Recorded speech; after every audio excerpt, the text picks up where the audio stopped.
Hello everyone. आज की इस वीडियो में हम बात करने वाले हैं एम्स सीआरई के बारे में। और एम्स सीआरई का जो एग्ज़ाम आपका कब हुआ था, 26 फ़ैब को आपका एग्ज़ाम हुआ था। मॉर्निंग शिफ्ट के अंदर आपका एग्ज़ाम हुआ था और ऑलमोस्ट सभी जो नर्सिंग से रिलेटेड पोस्ट थी उनके लिए एक ही एग्ज़ाम कंडक्ट करवाया गया था, जो कि एक इतने अच्छे इंस्टीट्यूट को शोभा नहीं देता है। और दो ही टॉपिक्स इस रेगुलर पेपर में आए थे। खैर, वो एक अलग मुद्दा है।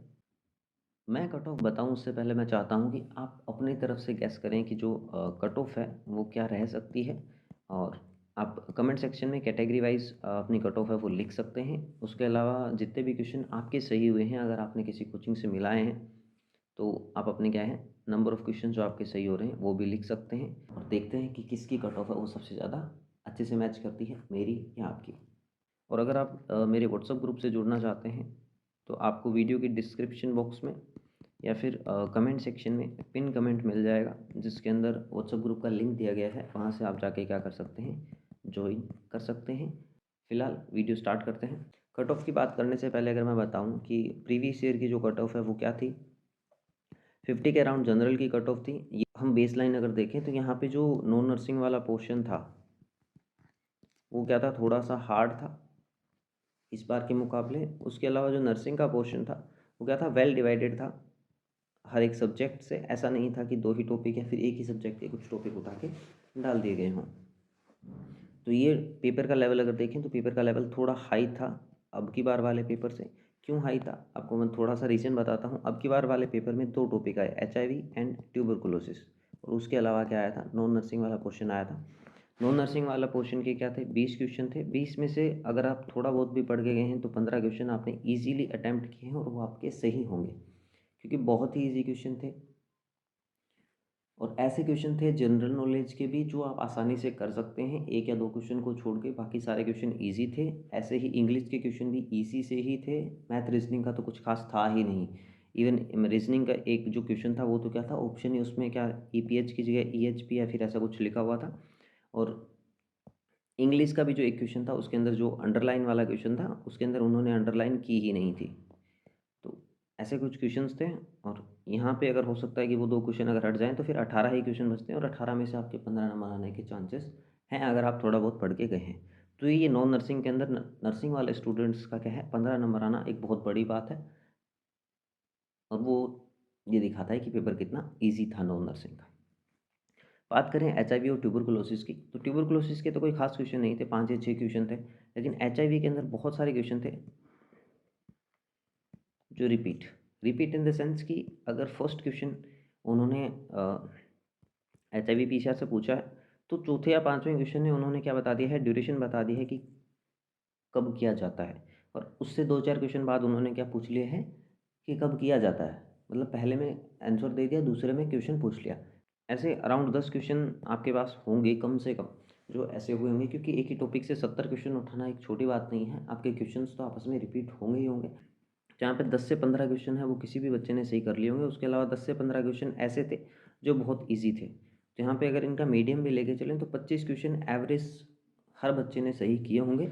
और 15 क्वेश्चन ये, यानी कि 40 क्वेश्चन तो उन्होंने ऐसे ही सही कर दिए हैं। अब जिस बच्चे ने पढ़ा है और नहीं पढ़ा है, उन बच्चों के बीच में जो डिफरेंस रहता है वो 10 से 15 नंबर का ही रहता है।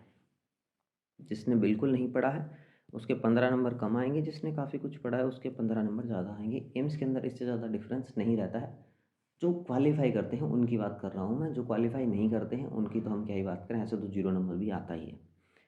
और यहाँ पे कट ऑफ अगर मैं बताऊँ उससे पहले, जो मैक्सिमम नंबर ऑफ़ क्वेश्चन बच्चों ने अटैम्प्ट किया ना, वो 80 टू 90 के बीच में है। लगभग हर बच्चा 80 टू 90 के बीच में करके आया। बहुत ही रेयरली चांस है कि कोई 70 से नीचे है।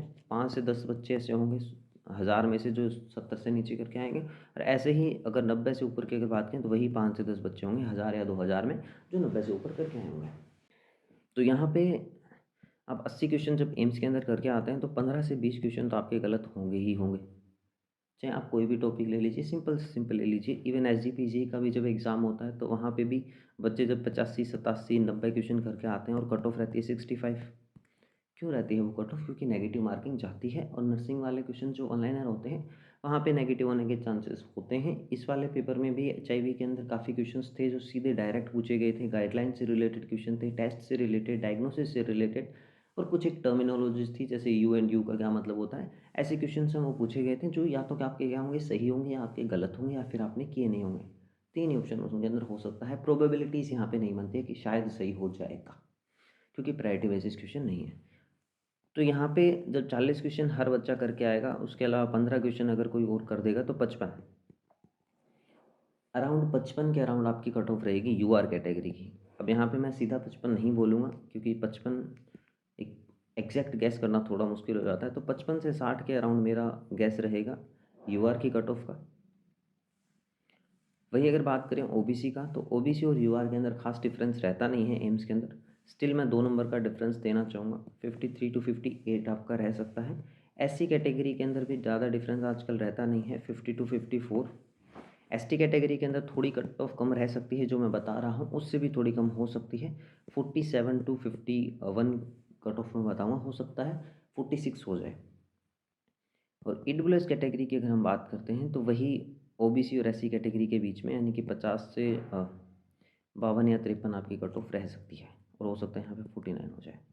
तो 49 से 53 के बीच में ईडब्ल्यूएस कैटेगरी की आपकी कट ऑफ रह सकती है।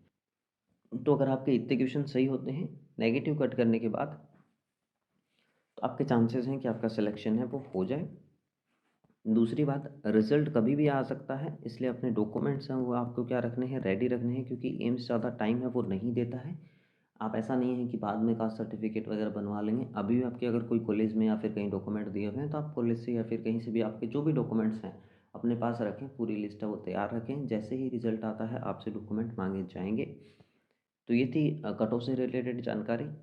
जैसे ही रिज़ल्ट आता है तो आपको जो भी डॉक्यूमेंट्स वगैरह की नीड होगी उसकी पूरी जानकारी आपको इस चैनल पे मिलेगी। तो चैनल को सब्सक्राइब कर सकते हैं, व्हाट्सएप ग्रुप से जुड़ सकते हैं, लिंक डिस्क्रिप्शन में है, और वहाँ पे आपको सबसे पहले अपडेट शेयर कर दी जाती है।